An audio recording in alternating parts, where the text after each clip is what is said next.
Hare Krishna, Hare Krishna, Krishna Krishna, Hare Rama, Hare Rama, Rama Rama, Hare Hare. Hare Krishna, Hare Krishna, Krishna Krishna, Hare Rama, Hare Rama, Rama Rama, Hare Hare. Hare Krishna, Hare Krishna, Krishna Krishna, Hare Rama, Hare Rama, Rama Rama, Hare Hare. Hare Krishna, Hare Krishna, Krishna Krishna, Hare Krishna. Hare Krishna. Om Namo Bhagavate Vasudevaya. Om Namo Bhagavate Vasudevaya. Om Namo Bhagavate Vasudevaya. Om Ajnanatimirandasya Jnananjana Shalakaya Chakshurunmilitam Yena Tasmai Shri Gurave Namah. Namo Vishnu Padaya Krishna Prashtaya Bhudale Srimade Bhaktivedanta Swaminiti Namine. Namaste Saraswate Deve Gauravani Prajarine Nirvishesha Shunyavadi Paschatya Deshatarine. जय श्री कृष्ण चैतन्य प्रभु नित्यानंद श्री अद्वैत गदाधर श्रीवासादि गौर भक्त वृंद हरे कृष्ण कृष्ण कृष्ण हरे हरे हरे राम राम हरे हरे हरे कृष्ण निगम फलम सुखमुखामृत द्रव संयुतम पिपद भागवतम रसमालयम मुहुरहो रसिका भुवि भावुगाः नारायणं नमस्कृत्यं नरं चैव नरोत्तमं देवीं सरस्वतीं व्यासं ततो जयमुदीरयेत् नष्टप्रायेषु भद्रेषु नित्यं भागवत सेवया भगवते उत्तमश्लोके भक्तिर्भवति नैष्टिकी कृष्णाय वासुदेवाय देवकी नन्दनाय च नन्दगोपकुमाराय गोविन्दाय नमो नमः हरे कृष्ण कृष्ण कृष्ण हरे हरे हरे राम राम राम हरे हरे ഹരേ കൃഷ്ണ. ശ്രീ ശ്രീ രാധാ ഗോവിന്ദ് ടെമ്പിൾ ഇസ്കോൺ മാംഗ്ലൂരിന്റെ ഭാഗവതം ക്ലാസ്സിലേക്ക് എല്ലാവർക്കും സ്വാഗതം. ഹരേ കൃഷ്ണ.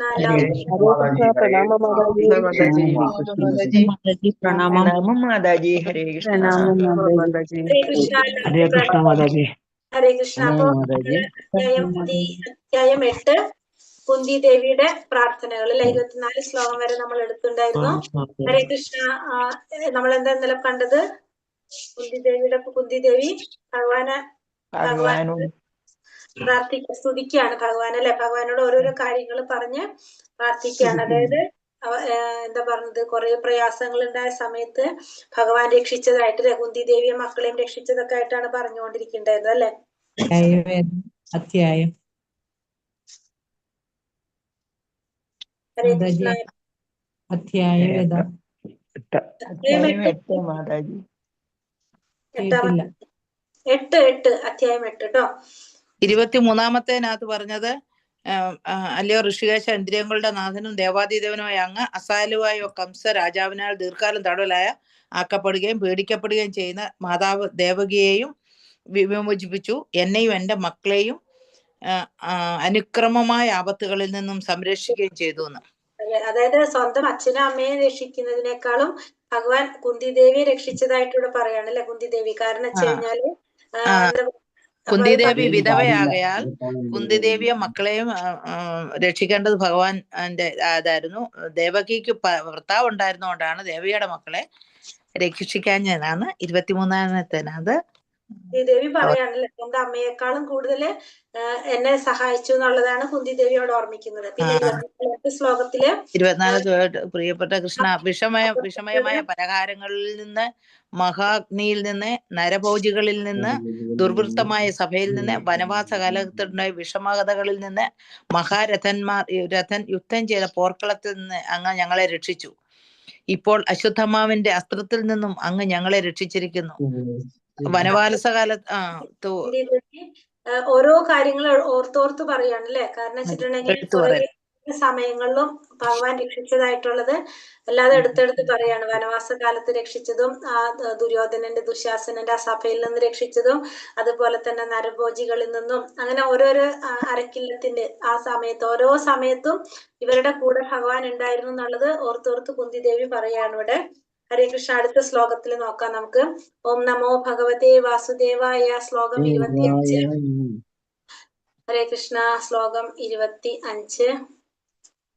വിപതാ സന്തുതാ ശാശ്വത് തത്ര തത്ര ജഗദ്ഗുരോ ഭവതോ ദർശനം യസ്യാത് അപുനർഭവദർശനം.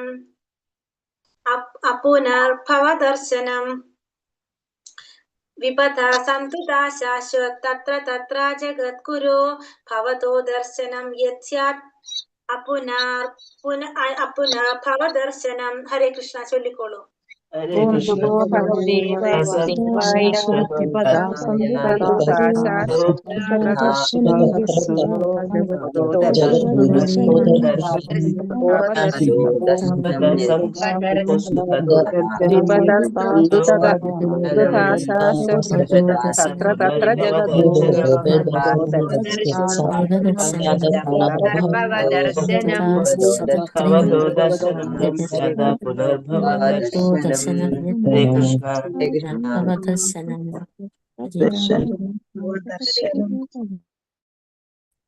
വിപത്തഃ ആപത്തുകൾ, സന്തു സംഭവിക്കട്ടെ, താ എല്ലാ, ശാശ്വത് വീണ്ടും വീണ്ടും, തത്ര അവിടെ, തത്ര അവിടെയും, ജഗദ്ഗുരു അല്ലയോ ജഗത് പതിയെ, ഭവതഃ അങ്ങയുടെ, ദർശനം ദർശനം, യത് ഏതൊന്ന്, സ്യാത് ആകുന്നു, അപുനഃ ആവർത്തിക്കുന്നില്ല, ഭവദർശനം ജനന മരണ ചക്രം ആവർത്തിച്ച് ദർശിക്കുന്നത്. വിവർത്തനം ഭാവാർത്ഥം. ശ്രീല പ്രഭുപാദ് ജയ്. വിവർത്തനം: ഞങ്ങൾക്ക് അങ്ങയെ വീണ്ടും വീണ്ടും ദർശിക്കാൻ സാധിക്കുന്നതിനായി ഈ വിപത്തുകളെല്ലാം വീണ്ടും വീണ്ടും ഉണ്ടാകട്ടെ എന്ന് ഞാൻ ആഗ്രഹിക്കുന്നു. കാരണം അങ്ങയെ ദർശിക്കുക എന്നാൽ ആവർത്തിച്ചുള്ള ജനന മരണങ്ങളെ മേലിൽ കാണുകയില്ലെന്നർത്ഥം. അപ്പോൾ കുന്തിദേവി പറയാണ് ഭഗവാന്റെ അടുത്ത്, ഞങ്ങൾക്ക്, അപ്പൊ കഴിഞ്ഞ ശ്ലോകത്തിൽ പറഞ്ഞില്ലേ, ഓരോരോ സന്ദർഭങ്ങളും ഏതോ കുറേ സാഹചര്യങ്ങളിൽ കൂടെ കടന്നു പോയിട്ടാണ് കുന്തിദേവി ഇപ്പൊ ഇവിടെ നിൽക്കുന്നത്. അപ്പൊ കുന്തിദേവി മക്കളും തുടർച്ചയായിട്ടുണ്ടായ ആപത്തുകളിലെല്ലാം ആരാണ്? ഭഗവാനാണ് പൂർണ്ണ സംരക്ഷണം നൽകിയത്, ഭഗവാനായിരുന്നു. അപ്പൊ ആ സമയത്തൊക്കെ കുന്തിദേവിക്കും മക്കൾക്കും എന്താണ്? ഭഗവാനെ ദർശിക്കാനായിട്ട് സാധിച്ചു. അതേപോലെ വീണ്ടും വീണ്ടും ദർശിക്കാനായിട്ട് ആ വിപത്തുകളെല്ലാം വീണ്ടും വീണ്ടും ഉണ്ടാകട്ടെ എന്നാണ് ആരാഗ്രഹിക്കുന്നത്? കുന്തിദേവി ആഗ്രഹിക്കുന്നത്. കാരണം അങ്ങയെ ദർശിക്കുക എന്നാൽ എന്താണ്? ജനന മരണങ്ങളുടെ ചക്രത്തിൽ നിന്ന് രക്ഷപ്പെടുക. ഇനി അത് ഒരിക്കലും ഉണ്ടാകില്ല എന്നുള്ളതാണ് അതിൽ നിന്ന് അർത്ഥമാക്കുന്നത്. ഭാവാർത്ഥം. ശ്രീല പ്രഭുപാദ് കി ജയ്. സാധാരണഗതിയിൽ സത്കർമ്മങ്ങൾ നിർവഹിച്ചിട്ടുള്ള ദുഃഖിതരായവർ, ആവശ്യക്കാർ, ജ്ഞാനികൾ, ജിജ്ഞാസുകൾ തുടങ്ങിയവരാണ് ഭഗവാനെ ആരാധിക്കുന്നത് അഥവാ ആരാധിക്കാൻ ആരംഭിക്കുന്നത്. ദുഷ്കൃത്യങ്ങൾ മാത്രം ചെയ്തുഴലുന്ന മറ്റുള്ളവർ ഏതു സ്ഥാനമാനങ്ങളിലുള്ളവരായാലും മായാശക്തിയാൽ വഴിതെറ്റി നയിക്കപ്പെട്ടവരാകിയാൽ പരമപുരുഷനെ സമീപിക്കാൻ കഴിയുന്നില്ല. ധർമ്മിഷ്ഠനായ ഒരുവന് ഏതെങ്കിലും വിധത്തിലുള്ള വിഷമതകൾ ഉണ്ടായാൽ ഭഗവാന്റെ പാതാരവിന്ദങ്ങളെ അഭയം പ്രാപിക്കുകയല്ലാതെ വേറെ യാതൊരു മാർഗവുമില്ല. ഭഗവത് പാതാരവിന്ദങ്ങളെ സദാ സ്മരിക്കുക എന്നാൽ ജനിമൃതികളിൽ നിന്നുള്ള മോചനത്തിന് തയ്യാറെടുക്കുക എന്നാണ് അർത്ഥം. ആകയാൽ വിപത്തുകൾ എന്ന് പറയുന്നവയുണ്ടായാലും അവയെ സ്വാഗതം ചെയ്യണം. കാരണം അവ ഭഗവത് സ്മരണത്തിനുള്ള അവസരം നമുക്ക് പ്രദാനം ചെയ്യുന്നു. അതിനർത്ഥം മുക്തി എന്നാണ്. ഇപ്പൊ സാധാരണഗതിയില് സത്കർമ്മങ്ങൾ നിർവഹിച്ചിട്ടുള്ള ദുഃഖിതരായവര് അല്ലെ, അപ്പൊ സാധാരണ നമ്മൾ പറയുന്നില്ലേ 4 കൂട്ടർ, സുഹൃതികളും ദുഷ്കൃതികളും, ഭഗവത്ഗീതയിൽ നമ്മൾ പഠിച്ചിട്ടുള്ളത്. അതിലെ സുഹൃതികൾ എന്ന് പറഞ്ഞാൽ എങ്ങനെയാണ്? സത്കർമ്മം നിർവഹിച്ചിട്ടുള്ളവര്, അല്ലാത്തവരല്ല. സത്കർമ്മങ്ങൾ, നല്ല കർമ്മങ്ങൾ ചെയ്തിട്ടുള്ള സുഹൃതികളായിട്ടുള്ളവര്, ദുഃഖിതര്, ധനകാംക്ഷികള്, ജിജ്ഞാസുകള്, ജ്ഞാനികള്, ഇവരെല്ലാമാണ് സാധാരണ ഭഗവാനെ ആരാധിക്കുന്നത് അല്ലെങ്കിൽ ആരാധിക്കാൻ ആരംഭിക്കുന്നത്. ദുഷ്കൃത്യങ്ങൾ ചെയ്തവർക്ക് ഏത് അവസ്ഥയിലായാലും അവർക്ക് എന്തുണ്ടാവില്ല? ഭഗവാനെ ആരാധിക്കാനോ ഭഗവാനെ സമീപിക്കാനോ കഴിയില്ല. അപ്പൊ ധർമ്മിഷ്ഠനായ ഒരുവന് ഏതെങ്കിലും വിധത്തിലുള്ള വിഷമതകൾ ഉണ്ടായാൽ ഭഗവാന്റെ പാതാരവിന്ദങ്ങൾ അഭയം പ്രാപിക്കുകയല്ലാതെ വേറൊരു മാർഗവുമില്ല. അപ്പൊ നമുക്ക് എന്തെങ്കിലും പ്രയാസങ്ങൾ ഉണ്ടായിക്കഴിഞ്ഞാൽ നമുക്ക് അതിൽ നിന്ന് രക്ഷ നേടാൻ ആരെയാണ് ശരണം പ്രാപിക്കേണ്ടത്? ഭഗവാനെ തന്നെയാണ്. അല്ലാതെ നമുക്ക് വേറൊരു മാർഗവും ഇല്ല. അപ്പൊ നമുക്ക് എന്തെങ്കിലും പ്രോബ്ലം ഉണ്ടായിക്കഴിഞ്ഞാൽ നമ്മൾ വേറൊരു ജീവാത്മാവിനെ അല്ല, ഭഗവാനെ തന്നെയാണ് ശരണം പ്രാപിക്കേണ്ടത്. ഭഗവത് പാതാരവിന്ദങ്ങളെ സദാ സ്മരിക്കുക എന്നാൽ ജനിമൃതികളിൽ നിന്നുള്ള മോചനത്തിന് തയ്യാറാകുക എന്നർത്ഥം. അപ്പൊ ഭഗവാൻ എപ്പോഴും സ്മരിക്കാന്ന് വെച്ചാൽ എന്താണ്? ഈ ജനന മരണ ചക്രത്തിൽ നിന്ന്, അതായത് ഭൗതിക ലോകത്തിൽ നിന്നുള്ള മോചനമാണ് നമുക്കതിൽ നിന്ന് കിട്ടുന്നത്. ആകയാൽ വിപത്തുകൾ എന്ന് പറയുന്നവയുണ്ടായാലും അവയെ സ്വാഗതം ചെയ്യണം. അപ്പൊ നമുക്ക് അഥവാ വിപത്തുകൾ ഉണ്ടായാലും നമ്മൾ എന്ത് ചെയ്തിരിക്കണം? അതിനെ സ്വാഗതം ചെയ്തിരിക്കണം. കാരണം വിപത്തുകൾ ഉണ്ടാവുമ്പോ നമ്മളെ കൂടെ ആര് വരാണ്? ഭഗവാൻ ഉണ്ടാവും നമ്മളെ കൂടെ, അല്ലെ? അതുകൊണ്ട് വിപത്തുകൾ ഉണ്ടായാലും നമ്മൾ അതിനെ സ്വാഗതം ചെയ്യണം. കാരണം ഭഗവത് സ്മരണത്തിനുള്ള അവസരം നമുക്ക് പ്രദാനം ചെയ്യുന്നു. അതിനർത്ഥം മുക്തി എന്നാണ്. അപ്പൊ വിപത്തുകൾ ഉണ്ടാവുമ്പോഴാണ് നമ്മൾ കൂടുതൽ ഭഗവാനെ വിളിക്കുന്നത്. നമുക്കറിയാലോ, നമ്മൾ കൂടുതൽ പ്രയാസം വരുമ്പോ ഭയങ്കര ആത്മാർത്ഥമായിട്ട് നമ്മൾ ഭഗവാനെ വിളിക്കും. അപ്പൊ വിപത്തുകൾ ഉണ്ടാകുമ്പോഴാണ് ഭഗവാനെ വിളിക്കുന്നത്. അപ്പൊ നമുക്കത് എന്തിനുള്ള അവസരം തരാണ്? മുക്തിക്കുള്ള അവസരമാണ് നമുക്ക് അവിടെ കിട്ടുന്നത്. അജ്ഞതയാകുന്ന മഹാസാഗരത്തെ തരണം ചെയ്യാൻ അത്യന്തം ഉചിതമായ തോണിയായി അംഗീകരിച്ചിരിക്കുന്ന ഭഗവത് പാദാംബുജങ്ങളെ അഭയം പ്രാപിച്ച ഒരാൾ ഒരു കണ്ണിന്റെ കുളമ്പുകളാൽ സൃഷ്ടിക്കപ്പെട്ട ലഘു ഗർത്തത്തെ മറികടക്കുന്ന ലാഘവത്തോടെ മോക്ഷം പ്രാപിക്കുന്നു. അത്തരം വ്യക്തികൾ ഭഗവത് ധാമത്തിൽ വസിക്കുവാൻ യോഗ്യരാകുന്നു. ആകയാൽ അവർക്ക് ഓരോ ചുവടിലും ആപത്ത് പതിരിക്കുന്ന ഇടവുമായി യാതൊരു ബന്ധവുമില്ല. അജ്ഞതയാകുന്ന മഹാസാഗരത്തെ താരണം ചെയ്യാൻ അത്യന്തം ഉചിതമായ തോണിയായിട്ട് അംഗീകരിച്ചിരിക്കുന്ന എന്താണ്? ഭഗവാന്റെ ഭഗവാന്റെ പാദാഭുജങ്ങൾ അഭയം പ്രാപിച്ച ഒരു വ്യക്തി എങ്ങനെ ഒരു കണ്ണിന്റെ കുളമ്പുകളാൽ സൃഷ്ടിക്കപ്പെട്ട ലഘുഗർത്തത്തെ മറികടക്കുന്ന ലാഘവത്തോടെ, അതായത് ഒരു ചെറിയൊരു കുഴിയിൽ വെള്ളം ഉണ്ടായാലും അല്ലെ, അതിന് നമുക്ക് ഈസി ആയിട്ട് കവർ ചെയ്യാനായിട്ട് സാധിക്കും. അങ്ങനത്തെ ലാഘവത്തോടെ എന്താണ്? മോക്ഷം പ്രാപിക്കുന്നു. ഈ ഭൗതിക പ്രപഞ്ചത്തിൽ നിന്നും മോചനം നേടാൻ അത്തരത്തിലുള്ള ഒരു വ്യക്തിക്ക് സാധിക്കുകയും ചെയ്യും. ഭഗവത് ധാമത്തിലേക്ക് വസിക്കാനുള്ള യോഗ്യത നേടുകയും ചെയ്യും. അപ്പൊ അത് അങ്ങനെയുള്ളവർക്ക് എന്താണ്? ഭഗവത് ധാമത്തിൽ പോയി കഴിഞ്ഞാൽ അവിടെ പരമാനന്ദാണ്. അപ്പൊ ഓരോ ചുവടുവെപ്പിലും ഉണ്ടാകുന്ന ആപത്ത് പതുങ്ങിയിരിക്കുന്ന ഒരു സ്ഥലം നമ്മൾ ഈ ഭൗതിക ലോകത്തില് അങ്ങനെ ഒരു ഇടവുമായിട്ട് പിന്നെ അവർക്ക് യാതൊരു ബന്ധവും വരുന്നില്ല. ദുരിത സമ്പൂർണമായ ആപത്കരമായ സ്ഥലമായി ഈ ഭൗതിക ലോകത്തെ ഭഗവത്ഗീതയിൽ ഭഗവാൻ ഉദ്ഘോഷിച്ചിരിക്കുന്നു. അപ്പൊ നമുക്കറിയാം ഈ ഭൗതിക ലോകം എന്ന് പറയുന്നത് ഭഗവത്ഗീതയിൽ ഭഗവാൻ പറയുന്നുണ്ട് അല്ലെ, ദുഃഖാലയമാണെന്ന് പറയുന്നുണ്ട്. ഭാഗവതത്തിൽ എന്താ പറഞ്ഞത്? അത് കാരാഗൃഹമാണെന്നാ പറഞ്ഞിരിക്കുന്നത് അല്ലെ. അപ്പൊ അങ്ങനെ ഉള്ളൊരു സ്ഥലമായിട്ടാണ് ഇത് ഭൗതിക ലോകത്തെ പറയുന്നത്. ഈ ഭൗതിക ലോകത്തിന്റെ സ്വഭാവം തന്നെ ദുരിത സമ്പൂർണമാണെന്ന് മനസ്സിലാക്കാത്ത അല്പജ്ഞാനികൾ ആ വിഷമതകളെ ശരിപ്പെടുത്തി കൊണ്ടുപോകാൻ പദ്ധതികൾ ആസൂത്രണം ചെയ്യുന്നു. പക്ഷെ ഈ ഭൗതിക ലോകം ദുരിത ലോകമാണ്, ദുരിതം നിറഞ്ഞതാണെന്ന് മനസ്സിലാക്കാത്തവർ എന്ത് ചെയ്യും? അല്പജ്ഞാനികളായവര് ഈ വിഷമതകളെ ശരിപ്പെടുത്താൻ വേണ്ടിയിട്ട് കുറെ പദ്ധതികൾ ആസൂത്രണം ചെയ്തുകൊണ്ടിരിക്കും. വിപത്തുകളുടെ ലാഞ്ചന പോലും ഇല്ലാത്ത പരമാനന്ദ സമ്പൂർണമായ ഭഗവത് ധാമത്തെ കുറിച്ചുള്ള യാതൊരു അറിവും അവർക്കില്ല. ആകയാൽ ഏത് സാഹചര്യത്തിലും നിശ്ചയമായും സംഭവ്യമായ ലൗകിക വിപത്തുകളാൽ പ്രക്ഷുബ്ധനാകാതെ ഇരിക്കുന്നതാണ് സുബുദ്ധിയായ ഒരാളുടെ കർത്തവ്യം. അപ്പൊ വിപത്തുകൾ ഇല്ലാത്ത ഒരു സ്ഥലം അല്ലെ, പരമാനന്ദ സമ്പൂർണമായിട്ടുള്ള ഭഗവത് ധാമത്തെ കുറിച്ചുള്ള അറിവ് ഈ ഭൗതിക ലോകത്തിലെ ഈ ദുരിതങ്ങള് എന്താണ് ഇല്ലാതാക്കാൻ വേണ്ടിയിട്ട് ശ്രമിച്ചുകൊണ്ടിരിക്കുന്ന അല്ലെങ്കിൽ അതിനു വേണ്ടിയിട്ട് പദ്ധതികൾ പ്ലാൻ ചെയ്യുന്നവർക്ക് അറിയില്ല. അതുകൊണ്ട് തന്നെ ഏത് സാഹചര്യത്തിലും എന്ത് വേണം? ഈ സാംഭവ്യമായിട്ടുള്ള ഇത്തരം വിപത്തുകളാൽ പ്രക്ഷുബ്ധമാകാതിരിക്കാനായിട്ട് ശ്രമിക്കുകയാണ് ആര് ചെയ്യേണ്ടത്? സുബുദ്ധിയുള്ളവര് ചെയ്യേണ്ടത്. അതിന് നമുക്ക് എന്ത് ചെയ്യണം? ഭഗവാന്റെ പാദങ്ങളെ ശരണം പ്രാപിക്കണം. ഒഴിച്ചുകൂടാനാകാത്ത എല്ലാവിധ അനർത്ഥങ്ങളെയും സഹിച്ചുകൊണ്ട് ഒരുവൻ ആത്മീയ സാക്ഷാത്കാരത്തിൽ മുന്നേറണം. അപ്പൊ നമുക്ക് എന്താണ്? നമുക്ക് ഈ ഭൗതിക ലോകം നമുക്കറിയാം ദുഃഖാലയമാണെന്നുള്ളത് അല്ലെ. അപ്പൊ ഒഴിച്ചുകൂടാനാത്ത പലതരത്തിലുള്ള അനർത്ഥങ്ങളും നമുക്കിവിടെ സംഭവിക്കും. അപ്പൊ നമ്മൾ അതിനെന്ത് ചെയ്യണം?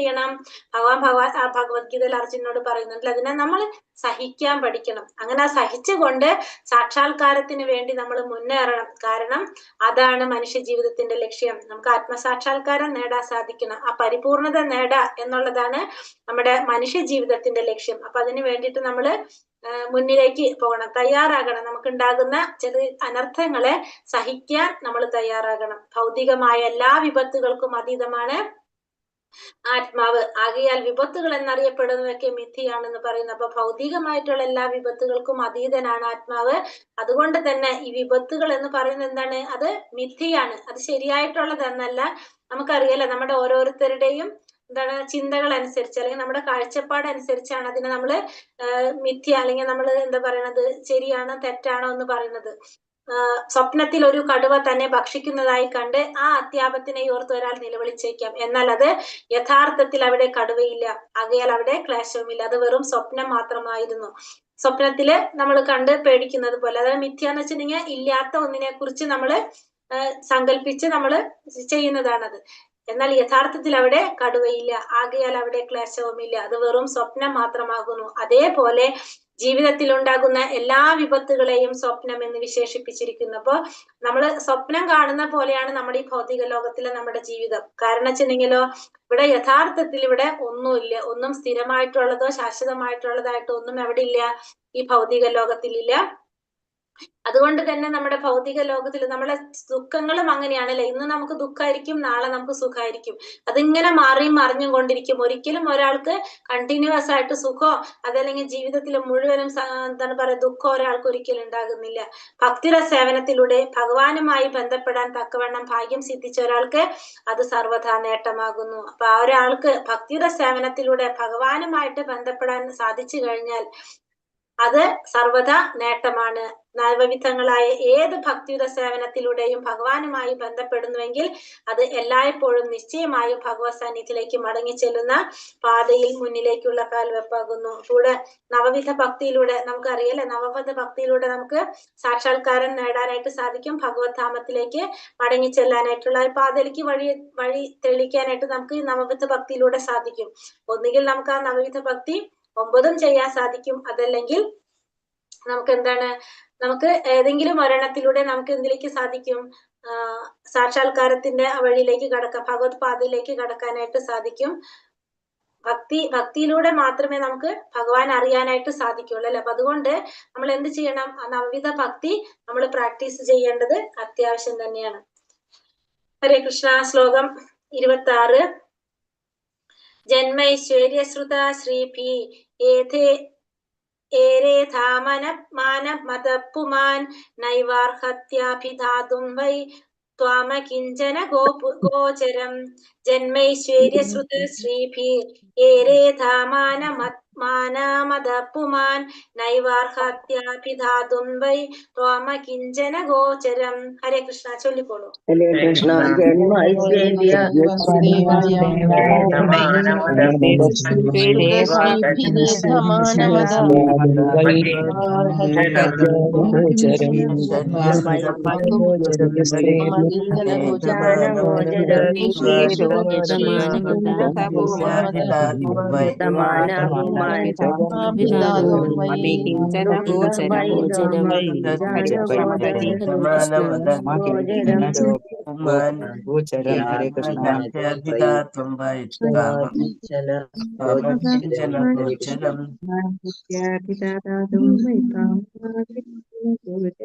ഹരേ കൃഷ്ണ.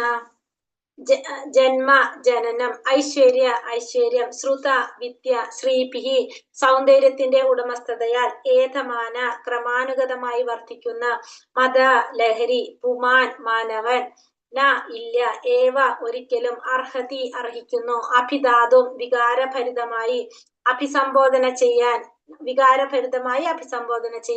വൈ നിശ്ചയമായും, ത്വാം അങ്ങ്, അകിഞ്ചന ഗോചരം ഭൗതികമായി ഒന്നും കൈവശ്യമില്ലാത്ത, നിസ്വനായ വ്യക്തിയാൽ കൈവശമില്ല. അതായത് അകിഞ്ചന ഗോചരം എന്ന് വെച്ചാൽ ഭൗതികമായി നിസ്വനായ വ്യക്തിയാൽ അനായാസന സമീപിക്കാവുന്ന ഒരുവൻ. അതായത് നിസ്വനായ ഒന്നും കയ്യിലില്ലാത്ത ഒരു വ്യക്തി, അതാണ് അകിഞ്ചന ഗോചരം എന്ന് പറയുന്നത് ഭൗതികമായിട്ട്. വിവർത്തനം ഭാവാർത്ഥം. ശ്രീല പ്രഭുപാദിക്ക് ജയ്. അല്ലയോ ഭഗവാനെ, അങ്ങയെ അനായാസേന സമീപിക്കാൻ കഴിയും, എന്നാൽ ഭൗതികമായി നിസ്വരായവരാൽ മാത്രമേ അതിന് സാധിക്കൂ. ആദരണീയമായ കുലം, അതിയായ സമ്പത്ത്, ഉന്നത വിദ്യാഭ്യാസം, ശരീര സൗന്ദര്യം എന്നിവയാൽ സ്വയം അഭിവൃദ്ധിപ്പെടുവാൻ ശ്രമിച്ചുകൊണ്ടിരിക്കുന്ന പുരോഗതിയുടെ പാതയിലുള്ള ഒരുവനാൽ ആത്മാർത്ഥമായ വികാരത്തോടെ അങ്ങയെ സമീപിക്കാൻ കഴിയില്ല. ഇപ്പൊ ഭഗവാന്റെ ഇവിടെ കുന്തിദേവി എന്താ പറയുന്നത്, അല്ലയോ ഭഗവാനെ, അങ്ങയെ അനായാസേന സമീപിക്കാൻ എങ്ങനെയുള്ളവർക്ക് കഴിയും? ഭൗതികമായിട്ട് നിസ്വരായവരാൽ മാത്രമേ സാധിക്കുള്ളൂ. അപ്പൊ ഭൗതികമായിട്ട് എന്താ പറയാ, അധികം സമ്പത്തില്ലാത്തവര്, ഭൗതികമായിട്ട് അങ്ങനെയുള്ളവർക്ക് ഭഗവാനെ അനായാസേന സമീപിക്കാനായിട്ട് കഴിയും. അതല്ല ഭൗതികമായിട്ട് നിസ്വരായവർക്ക്, അതായത് സ്വാർത്ഥതയൊന്നും ഇല്ലാത്തവർക്ക് എന്ന് പറയാം നമുക്ക് അല്ലെ, ഭൗതികമായിട്ടുള്ള ആഗ്രഹങ്ങൾ അതൊന്നും ഇല്ലാത്തവർക്ക് അനായാസന ഭഗവാനെ സമീപിക്കാനായിട്ട് കഴിയും. എന്തൊക്കെയാണ് പറഞ്ഞത് ഇവിടെ? ആദരണീയമായ കുലം, അസാധ്യമായ സമ്പത്ത്, ഉന്നത വിദ്യാഭ്യാസം, ശരീര സൗന്ദര്യം എന്നിവയാൽ സ്വയം അഭിവൃദ്ധിപ്പെടുത്തുവാൻ ശ്രമിച്ചു കൊണ്ടിരിക്കുന്നവർക്ക്, ഇത്തരത്തിലുള്ള കാര്യങ്ങളുടെ പിന്നാലെ പോകുന്നവർക്ക് പുരോഗതിയുടെ പാതയിലുള്ള ഒരുവനാൽ ആത്മാർത്ഥമായ വികാരത്തോടെ അങ്ങയെ സമീപിക്കാൻ കഴിയില്ല. അപ്പൊ ഈ ഭൗതികമായിട്ടുള്ള പുരോഗതി ആഗ്രഹിക്കുന്നവര്, അപ്പൊ ആ പാതയിലൂടെ പോകുന്നവർക്ക് ആത്മാർത്ഥതയോടെ ഭഗവാനെ സമീപിക്കാൻ കഴിയില്ല. ഭൗതികോന്നതി എന്നാൽ ആഭിജാത്യമുള്ള കുടുംബത്തിലെ ജനനം, അളവറ്റ സമ്പത്ത്, ഉന്നത വിദ്യാഭ്യാസം, ആകർഷകമായ ശരീര സൗന്ദര്യം എന്നിവയാണ്. അപ്പൊ ഭൗതികമായിട്ടുള്ള ഉന്നതി എന്ന് പറഞ്ഞാൽ എന്തൊക്കെയാണ് കൺസിഡർ ചെയ്യുന്നത്? ഒന്ന്, നല്ല കുടുംബത്തിലുള്ള ജനനം, പിന്നെ കുറെ സമ്പത്ത്, ഉന്നത വിദ്യാഭ്യാസം, ആകർഷകമായ സൗന്ദര്യം. ഈ ഭൗതിക ഐശ്വര്യങ്ങളെല്ലാം സ്വായത്തമാക്കുന്നവൻ എല്ലാ ഭൗതികവാദികളും പ്രാന്തമായി പരിശ്രമിക്കുന്നു. അപ്പൊ ഇത്തരത്തിലുള്ള ഈ 4 കാര്യങ്ങൾ നേടാൻ വേണ്ടിയിട്ട് എല്ലാ ഭൗതികവാദികളും പരിശ്രമിച്ചു കൊണ്ടിരിക്കുന്നവരാണ്.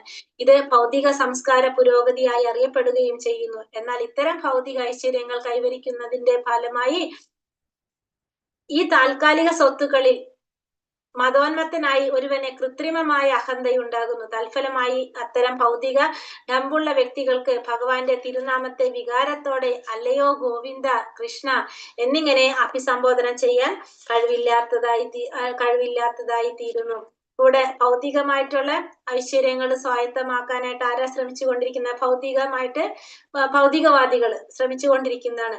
ഇത് ഭൗതിക സംസ്കാരത്തിന്റെ പുരോഗതിയായിട്ട് അറിയപ്പെടുന്നെങ്കിലും ആത്മീയത്തിന് ഇത് എന്താണ്? തടസ്സമാണ്. കാരണം ഈ ഭൗതിക ഐശ്വര്യങ്ങൾ കൈവരുന്നതിന്റെ ഫലമായിട്ട് എന്താണ്? അതിലെ ആ സ്വത്തുക്കളിൽ അല്ലെങ്കിൽ ആ സൗന്ദര്യത്തില്, ആ വിദ്യാഭ്യാസത്തിലൊക്കെ നമുക്ക് മതോന്മത്തനായിട്ട് നമുക്ക് എന്തുണ്ടാവണം? അഹങ്കാരം ഉണ്ടാകാണ്. അപ്പൊ അതിന്റെ ഫലമായിട്ട് ഭഗവാന്റെ തിരുനാമം വികാരത്തോടെ ഭഗവാനെ അല്ലയോ ഗോവിന്ദ, കൃഷ്ണ എന്ന് സംബോധന ചെയ്യാനായിട്ട് കഴിവില്ലാത്തവനായിട്ട് തീരാണ്. അത് നമ്മുടെ ഉള്ളിൽ എന്ത് വരാണ്?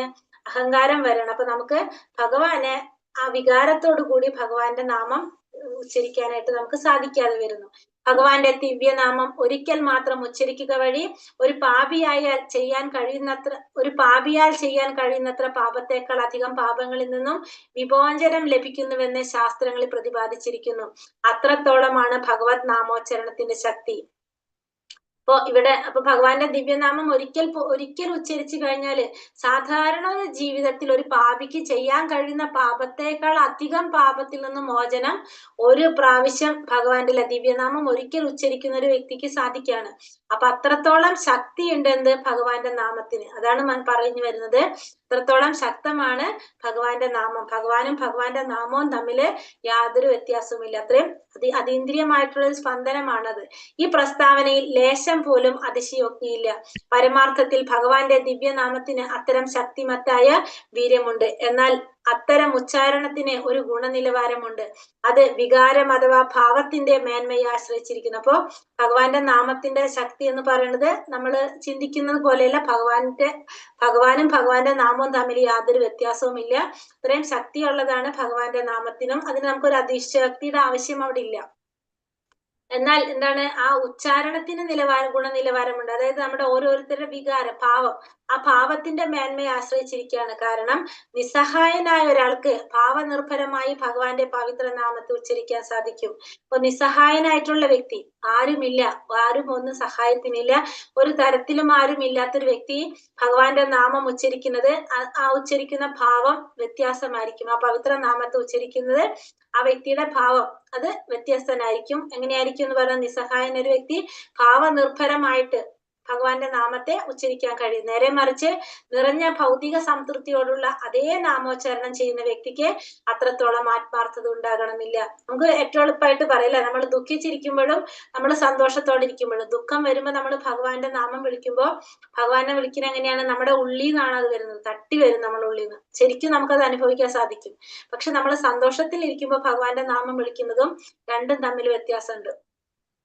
നേരെ മറിച്ച് ഭൗതിക സംതൃപ്തിയോടുള്ള അതേ നാമോച്ചാരണം ചെയ്യുന്ന വ്യക്തിക്ക് അത്രത്തോളം ആത്മാർത്ഥത ഉണ്ടാകണമെന്നില്ല.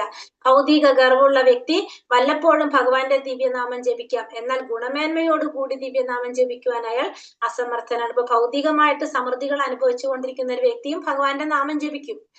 പക്ഷെ എങ്ങനെയാണ്? ആ ദിവ്യനാമം ജപിക്കുന്ന അയാൾക്ക് അത്രയും അസമർത്ഥനായിരിക്കുന്നവർ, അത്രയും അയാൾക്ക് എന്തുണ്ടാവണമെന്നില്ല, അവിടെ ഒരു മേന്മ ഉണ്ടാവണമെന്നില്ല അതില്.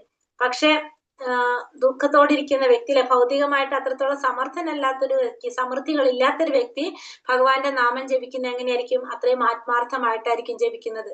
ആകയാൽ ഉന്നത കുലം, സമ്പത്ത്, വിദ്യാഭ്യാസം, വശ്യമായ സൗന്ദര്യം എന്നീ ഭൗതിക ഉന്നതിയുടെ ഈ 4 മൗലിക കാരണങ്ങൾ ആത്മീയ പുരോഗമന പാതയിലേക്കുള്ള ഉന്നമനത്തിന്റെ അയോഗ്യതകളാണെന്ന് പറയാം. അപ്പൊ അതുകൊണ്ട് തന്നെ ആത്മീയമായ ഉന്നമനത്തിന്റെ പുരോഗതിയിൽ പുരോഗതിക്കുള്ള അയോഗ്യതകളായിട്ടാണ് ഈ 4 കാര്യങ്ങൾ കാണുന്നത്. ഭൗതികമായതിൽ ഈ 4 ഗുണങ്ങളാണെങ്കിൽ ആത്മീയമായ കാര്യങ്ങൾക്ക് ഇത് 4 എന്താണ്? അത് അയോഗ്യതയാണ് പറയുന്നത്. ഭൗതികമായ കാര്യത്തിൽ ഇത് യോഗ്യതയാണ്, പക്ഷെ ആത്മീയ കാര്യത്തിലാണെങ്കിലോ അയോഗ്യതയാണല്ലോ. ഇപ്പൊ നമുക്കറിയാം, നമ്മളൊരു വിവാഹം അന്വേഷിക്കുകയാണെങ്കിൽ, നമ്മുടെ മക്കൾ ആരെങ്കിലും വിവാഹത്തിൽ നമ്മൾ അന്വേഷിക്കുമ്പോൾ അവരുടെ കുലം നോക്കും, അവരുടെ സമ്പത്ത് നോക്കും, അവരുടെ സൗന്ദര്യം നോക്കും, വിദ്യാഭ്യാസം നോക്കും, അല്ലെ? ഇതൊക്കെ നോക്കിയിട്ടാണ് നമ്മളൊരു കല്യാണം നമ്മൾ തീരുമാനിക്കുന്നത്. ഒരു കുട്ടിയുടെ അല്ലെങ്കിൽ ആ കല്യാണം നമ്മൾ തീരുമാനിക്കുക ഇതൊക്കെ നോക്കിയിട്ടാ. കാരണം അത് ഭൗതികമായിട്ടുള്ള കാര്യങ്ങളാണ് നമ്മൾ അവിടെ നോക്കുന്നത്. പക്ഷെ ആത്മീയമാകുമ്പോൾ എന്താണ്? ഇത് 4 അവിടെ അയോഗ്യതയായിട്ടാണ് പറയുന്നത്. അനാരോഗ്യകരമായ ശരീരത്തിന്റെ ബാഹ്യ ലക്ഷണമാണ് പനി എന്നതുപോലെ പരിശുദ്ധമായ അന്തരാത്മാവിന്റെ ബാഹ്യ ലക്ഷണമാണ് അതിന്റെ ഭൗതിക ആവരണം. പനിയുടെ തോത് ന്യൂനീകരിക്കുകയും തെറ്റായ ചികിത്സയാൽ അതിനെ കൂടുതൽ ഉഗ്രമാക്കാതിരിക്കുകയും ചെയ്യുകയാണ് സാമാന്യ പ്രക്രിയ. ആത്മീയ പുരോഗതി പ്രാപിച്ചവരെ ചിലപ്പോഴൊക്കെ ഭൗതികപരമായി ദരിദ്രരായി നാം കണ്ടേക്കാം. അത് നിരുത്സാഹപ്പെടുത്തലല്ല. അതായത് ഇവിടെ നമ്മൾ എന്താ പറഞ്ഞത്, നമുക്കറിയാം ആരോഗ്യമില്ലാത്തൊരു ശരീരത്തിന്റെ ലക്ഷണമായിട്ട് പനി പറയുന്നത് പോലെ പരിശുദ്ധ അന്തരാത്മ ബാഹ്യ ലക്ഷണമാണ് അതിന്റെ ഭൗതികമായിട്ടുള്ള അവതരണം. അപ്പൊ അതേപോലെ തന്നെ പരിശുദ്ധനായിട്ടുള്ള ഒരു ആത്മാവിന്റെ ബാഹ്യ ലക്ഷണമാണ് എന്ത്? ഈ പറഞ്ഞ ഭൗതിക ആവരണങ്ങള്. പനിയുടെ തോത് ന്യൂനീകരിക്കുകയും തെറ്റായ ചികിത്സയാൽ അതിനെ കൂടുതൽ ഉഗ്രമാക്കാതിരിക്കുകയും ചെയ്യുക എന്നാണ് നമ്മൾ ആദ്യം ചെയ്യുന്നത്, അല്ലെ? നമ്മള് ആ പനിയുടെ കാരണങ്ങൾ കണ്ടുപിടിച്ച് നമ്മൾ അതിനെ ചികിത്സിച്ച് അതിനെ കൂടുതലേക്ക് കൊണ്ടുപോകാതിരിക്കാൻ ശ്രമിക്കും. അതേപോലെ ആത്മീയ പുരോഗതി പ്രാപിച്ചവരെ ചിലപ്പോഴൊക്കെ ഭൗതികപരമായിട്ട് ദരിദ്രരായി കണ്ടേക്കാം. ചിലപ്പോൾ നമുക്ക് ആത്മീയമായ പുരോഗതി പ്രാപിച്ചവരെ ദരിദ്രരായി കാണാം. അത് നിരുത്സാഹപ്പെടുത്തലല്ല. അന്യഥ അത്തരം ദരിദ്രാവസ്ഥ ശരീരോഷ്മാവ് കുറയുന്നത് പോലെ ഒരു നല്ല ലക്ഷണമാകുന്നു. അപ്പൊ അത്തരത്തിൽ വരുന്ന ദരിദ്രാവസ്ഥ ഒരു നല്ല ലക്ഷണമാണെന്ന് പറയുന്നു. കാരണം ജീവിത ലക്ഷ്യത്തെ കുറിച്ച് ഇനിയും കൂടുതലായി ഒരുവനെ വ്യാമോഹത്തിലാക്കുന്ന ഭൗതിക ഉന്മത്തതയുടെ അളവിനെ ന്യൂനീകരിക്കുകയാവണം ജീവിതത്തിന്റെ തത്വം. അധികതരമായി വ്യാമോഹിതരായ വ്യക്തികൾ ഭഗവത് രാജ്യത്തിലേക്കുള്ള പ്രവേശത്തിന് തികച്ചും അയോഗ്യരാകുന്നു. അപ്പൊ അവിടെ എന്തിനാണിത് സംഭവിക്കുന്നത്? ഇങ്ങനെ പറഞ്ഞത് അധികതരമായിട്ട് വ്യാമോഹിതരായിട്ടുള്ള വ്യക്തികൾ, നമ്മൾ ഭൗതികമായ കാര്യങ്ങളിൽ നമ്മൾ വ്യാമോഹിതരായി കഴിഞ്ഞാൽ എന്താണത്? ഭഗവാന്റെ രാജ്യത്തിലേക്കുള്ള പ്രവേശനത്തിന്റെ അയോഗ്യതയായിട്ടാണ് അതിനെ കാണുന്നത്. അപ്പൊ ജീവിതത്തിന്റെ ലക്ഷ്യം നമുക്ക് എന്തായിരിക്കണം? ആത്മസാക്ഷാത്കാരം നേടാ, ആത്മീയമായ ഉന്നതി നേടാന്നുള്ളതായിരിക്കണം. അതല്ലാതെ നമ്മൾ ഈ ഭൗതികമായിട്ടുള്ള കാര്യങ്ങളിൽ ഒന്ന് സൗന്ദര്യം അല്ലെങ്കിൽ വിദ്യാഭ്യാസം, സമ്പത്ത് അല്ലെങ്കിൽ കുലം, ഈ 4 കാര്യങ്ങള് ആത്മീയമായ പാതയിലേക്കുള്ള അയോഗ്യതയായിട്ടാണ് ഇവിടെ പറയുന്നത്. ഹരേ കൃഷ്ണ. ശ്ലോകം 27. നമോ കിഞ്ചന വിത്തായ നിവൃത്ത ഗുണവൃത്തയേ ആത്മരാമായ ശാന്തായ കൈവല്യ പതയേ നമഃ. നമോ കിഞ്ചന വിത്തായ നിവൃത്ത ഗുണവൃത്തയേ ആത്മരാമായ ശാന്തായ കൈവല്യ പതയേ നമഃ. ചൊല്ലിക്കോളും. ഹരേ കൃഷ്ണ.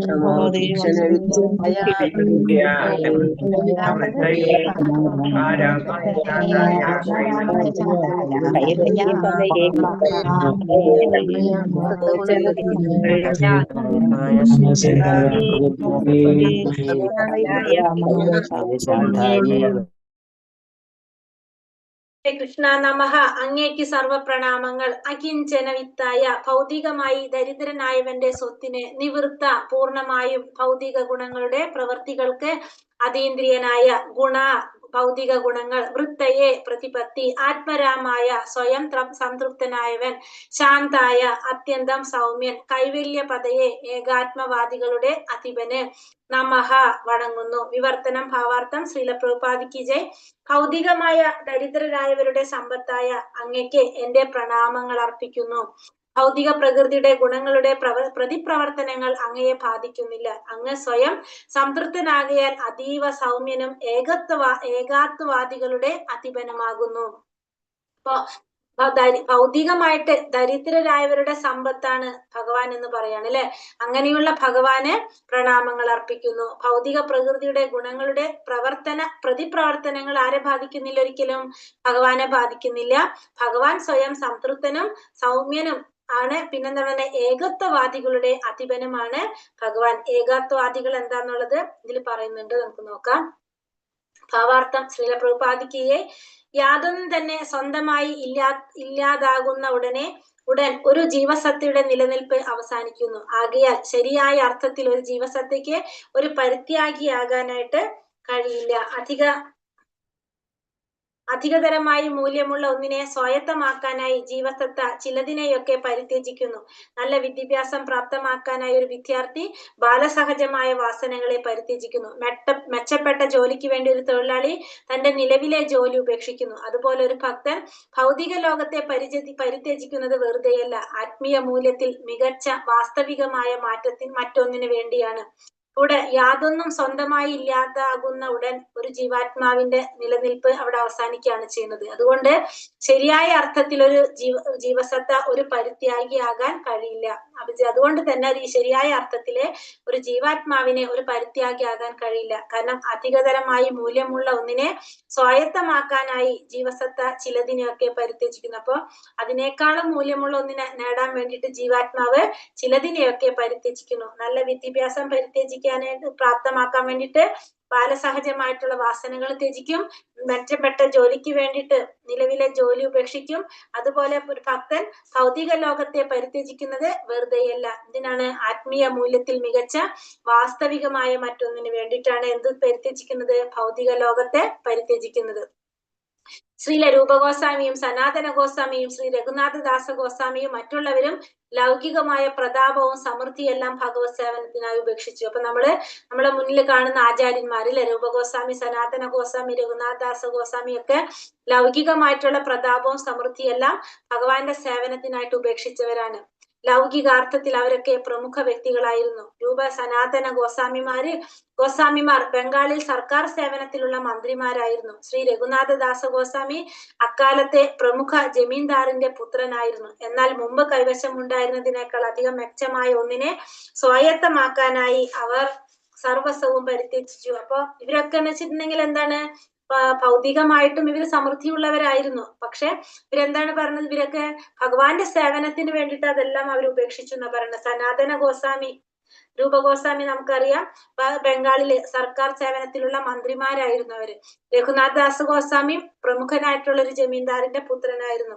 എന്നിട്ട് എന്താണ് അവർ ചെയ്തത്? അവരുടെ മുമ്പ് കൈവശം ഉണ്ടായിരുന്നതിനേക്കാൾ മിച്ചമായ ഒന്നിനെ നേടാനായിട്ട്, ഇപ്പൊ കയ്യിലുണ്ടായിരുന്നതിനേക്കാൾ മിച്ചമായതിനെ നേടാനായിട്ട് അവരെന്താണ് സർവസ്വവും അവര് ഉപേക്ഷിച്ചു.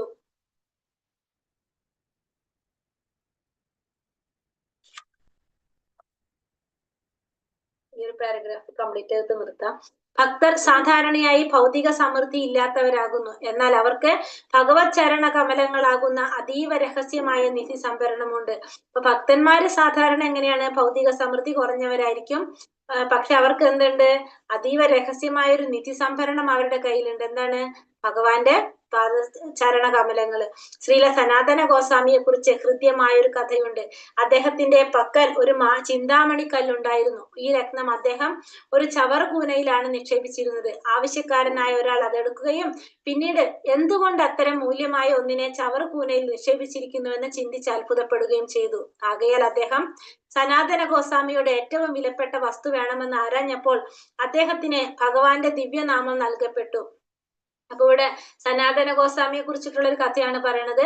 അദ്ദേഹത്തിന്റെ കയ്യില് ഒരു ചിന്താമണി കല്ലുണ്ടായിരുന്നു.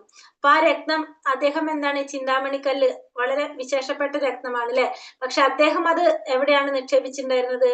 അത് ചവറ്റുകൊട്ടയിൽ അല്ലെ, അതായത് എന്താണ് പറയാ, ചവർ നിക്ഷേപിക്കുന്ന ചവർ കൂനയിലാണ് അദ്ദേഹം അത് നിക്ഷേപിച്ചിരുന്നത്. അപ്പോ ഒരു വ്യക്തി, ആവശ്യക്കാരനായിട്ടുള്ള ഒരു വ്യക്തി അദ്ദേഹത്തോട് ഏറ്റവും എന്തെങ്കിലും മൂല്യമായത് ചോദിച്ചപ്പോ, മൂല്യമായ ഒന്നിനെ കുറിച്ച് ചോദിച്ചപ്പോ അദ്ദേഹം എന്താണ്, ഈ കല്ല്, ഈ ചവറ്റുകൊട്ടയിൽ കല്ലാണ് അദ്ദേഹത്തിന് കിട്ടിയത്. അപ്പൊ അദ്ദേഹം ആ കല്ല് ചവറ്റുകൊട്ടയിൽ നിന്നാണ് ആ കല്ല് കൊടുത്തത് അല്ലെ.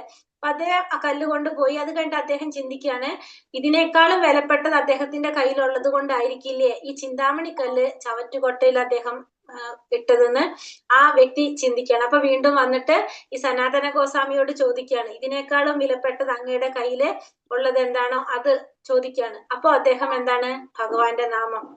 അപ്പൊ ആ ദിവ്യനാമം അദ്ദേഹം നൽകപ്പെട്ടു. ആ ദിവ്യനാമം അപ്പൊ കൊടുക്കുകയാണ് ചെയ്യുന്നത്. അകിഞ്ചന എന്ന പദത്തിന് ഭൗതികമായി യാതൊന്നും പ്രദാനം ചെയ്യാൻ ചെയ്യാനില്ലാത്തവൻ എന്നർത്ഥമാകുന്നു. അപ്പൊ ഭൗതികമായിട്ട് യാതൊന്നും പ്രദാനം ചെയ്യാനില്ലാത്തവൻ എന്നാണ് അകിഞ്ചന എന്ന പദത്തിന് അർത്ഥം. ഒരു യഥാർത്ഥ ഭക്തൻ അഥവാ മഹാത്മാവ് ഭൗതികമായ യാതൊന്നും തന്നെ ആർക്കും നൽകുന്നില്ല. അപ്പൊ ഒരു യഥാർത്ഥ ഭക്തൻ അല്ലെങ്കിൽ മഹാത്മാവ് ഒരിക്കലും ഭൗതികമായതൊന്നും ഒരാൾക്കും നൽകുന്നില്ല. എന്തെന്നാൽ അദ്ദേഹം ഭൗതികങ്ങളായ സർവ്വ സ്വത്തുക്കളും നേരത്തെ തന്നെ ഉപേക്ഷിച്ചു കഴിഞ്ഞു. ഇപ്പോ ഒരു മഹാത്മാവ് ഭൗതികമായത് ആർക്കും നൽകുന്നില്ല. കാരണം എന്തുകൊണ്ടാണ്? ഭൗതികമായതെല്ലാം ഉപേക്ഷിച്ചിട്ടാണ് അദ്ദേഹം എങ്ങോട്ട് കടന്നത്? ഭഗവത് സാക്ഷാത്കാരം നേടാനായിട്ട് ആത്മീയത്തിലേക്ക് കടന്നത്. എന്നാൽ സർവോന്നത സമ്പത്തായ പരമദിവ്യോത്തമ പുരുഷനെ പ്രദാനം ചെയ്യാൻ ഒരു ഭക്തന് കഴിയും. പക്ഷെ അതിനേക്കാളും വലിയ മൂല്യമായ ഒരു സമ്പത്ത് എന്താണ്? ഭഗവാൻ, പരമദിവ്യോത്തമ പുരുഷനായ ഭഗവാനെ പ്രദാനം ചെയ്യാനായിട്ട് ആർക്ക് സാധിക്കും? ഒരു ഭക്തന് സാധിക്കും. കാരണം അദ്ദേഹം മാത്രമാണ് ഒരു യഥാർത്ഥ ഭക്തന്റെ സ്വത്ത്. ഒരു യഥാർത്ഥ ഭക്തന്റെ സ്വത്ത് എന്ന് പറയുന്നത് ഭഗവാനാണ്. ചവറുകൂനയിൽ എറിയപ്പെട്ടിരുന്ന സനാതന ഗോസ്വാമിയുടെ ചിന്താമണിക്കല്ല് അദ്ദേഹത്തിന്റെ സ്വത്തായിരുന്നില്ല. അല്ലാത്ത പക്ഷം അതിനെ അങ്ങനെ ഒരു സ്ഥലത്ത് വെക്കുമായിരുന്നില്ല. ഭൗതിക അഭിലാഷങ്ങളും ആത്മീയ പുരോഗതിയും രണ്ടും കൂടി ഒരുമിച്ച് കൊണ്ടുപോകാൻ കഴിയില്ലെന്ന് ഒരു നവഭക്തനെ ബോധ്യപ്പെടുത്താൻ വേണ്ടിയാണ് ഈ സവിശേഷ ദൃഷ്ടാന്തം നൽകിയിരിക്കുന്നത്. ഇവിടെ സനാതന ഗോസ്വാമിയിലെ ചവറുകൂനയിലാണ് ആ ചിന്താമണിക്കല്ല് സൂക്ഷിച്ചിരുന്നത്. കാരണം അത് അദ്ദേഹത്തിന്റെ സ്വത്തായിരുന്നില്ല. കാരണം അങ്ങനെയാണെങ്കിൽ അത് അദ്ദേഹം അവിടെ സൂക്ഷിക്കില്ലായിരുന്നു. അപ്പൊ ഭൗതികമായിട്ടുള്ള അഭിലാഷവും ആത്മീയ പുരോഗതി രണ്ടും ഒരുമിച്ച് കൊണ്ടുപോകാനായിട്ട് സാധിക്കില്ല എന്നുള്ളത് ഒരു പുതിയ ഭക്തനെ മനസ്സിലാക്കി കൊടുക്കാൻ, ബോധ്യപ്പെടുത്താൻ വേണ്ടിയിട്ടാണ് ഇതിവിടെ പറഞ്ഞത്. സർവ്വതിനെയും ഭഗവാനുമായി ബന്ധപ്പെടുത്തി ആത്മീയമായി കാണാൻ കഴിയാത്ത പക്ഷം ഒരാൾ ജഡത്തെയും ചേതനയെയും വേർതിരിച്ചറിയണം. അപ്പൊ നമുക്ക് എല്ലാറ്റിനെയും ഭഗവാനുമായിട്ട് ബന്ധപ്പെടുത്തിയിട്ട് കാണാൻ കഴിയാത്ത പക്ഷം എന്ത് ചെയ്യണം? നമ്മുടെ ശരീരവും ആത്മാവും തമ്മിൽ രണ്ടും തിരിച്ചറിയണം. ശ്രീല സനാതന ഗോസ്വാമിയെ പോലുള്ള ആത്മീയ ഗുരുക്കന്മാർക്ക് സർവ്വതിനെയും ആത്മീയമായി ദർശിക്കാൻ സാധിക്കുമെങ്കിലും നമുക്ക് അത്തരം ആത്മീയ ദൃഷ്ടി ഇല്ലാത്തതിനാൽ നമുക്ക് വേണ്ടി മാത്രമാണ് ഈ ദൃഷ്ടാന്തം നൽകിയത്. അപ്പോൾ നമ്മളെപ്പോലുള്ളവർക്കാണ് ഇവിടെ ഇങ്ങനത്തെ ഇത്തരത്തിലുള്ള ഉദാഹരണം പറഞ്ഞതിന്റെ കാരണം സനാതന ഗോസ്വാമിയെ പോലുള്ളവര് അല്ലെങ്കിൽ സ്വരൂപ ഗോസ്വാമിയെ പോലുള്ളവരൊക്കെ ആത്മീയമായിട്ടെല്ലാം ദർശിക്കാൻ സാധിക്കുന്നവരാണ്. അപ്പൊ അവർക്കെല്ലാം നമ്മളെപ്പോലുള്ളവർക്ക് വേണ്ടിയിട്ടാണ് ഈ ഒരു ദൃഷ്ടാന്തം ഇവിടെ നൽകിയിരിക്കുന്നത്. ഹരേ കൃഷ്ണ കൃഷ്ണ കൃഷ്ണ ഹരേ ഹരേ, ഹരേ രാമ രാമ രാമ ഹരേ ഹരേ. ഹരേ കൃഷ്ണ. വഞ്ചാകൽപതരൂപേശ കൃപാ സിന്ധോഭ്യവ ജ പതിതാനാം പാവനേഭ്യോ വൈഷ്ണവേഭ്യോ നമോ നമഃ. അനന്ത കോടി വൈഷ്ണവൃന്ദി की जय, श्रील प्रभुपाद की जय, गुरुदेव की जय, निताय गौर परमानंदे हरि हरि बोल. हरे कृष्ण माताजी, हरे कृष्ण माताजी, हरे कृष्ण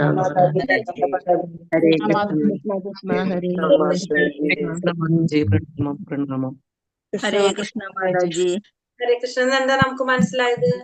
നമ്മള് ചെയ്യുന്നതിലെ ഭൗതികമായിട്ടുള്ള സുഖങ്ങൾ അല്ലെ 4 തരത്തിൽ പറഞ്ഞത് അത് ആത്മീയത്തിന് അയോഗ്യതയായിട്ടാണ് പറയുന്നത് അല്ലെ?